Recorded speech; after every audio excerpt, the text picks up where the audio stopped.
Hello everyone, দুপুরে রান্না করতে চলে আসছি। শাক ভাজি করব, ডাটা দিয়ে তেলাপিয়া মাছ রান্না করব, আর এই বাছা মাছে মশলা দিব। দেখতে থাকুন, সঙ্গে থাকুন। কড়াইতে সামান্য তেল দিয়েছি, পেঁয়াজ কুচিয়ে ছেড়ে দিব,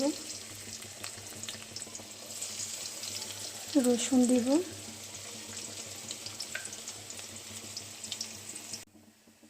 শাক তেলে দেওয়ার আগে সামান্য 2টা শুকনো মরিচের ফোড়ন দিব, সাথে একটু কাঁচা জিরে দিব।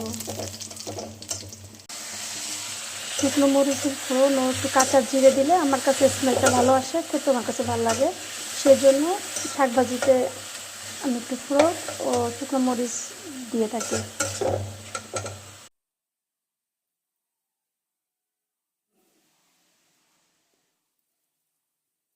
রান্নার ফাঁকে রান্নাঘরটা পরিষ্কার করে নিচ্ছি। কুটাকাটি করার জন্য রান্নাঘরটা অনেক নোংরা হয়ে গেছে। এভরিওয়ান, রান্না শেষ, ফাইনালি চুলা পরিষ্কার করতে চলে আসলাম। চুলা পরিষ্কার করে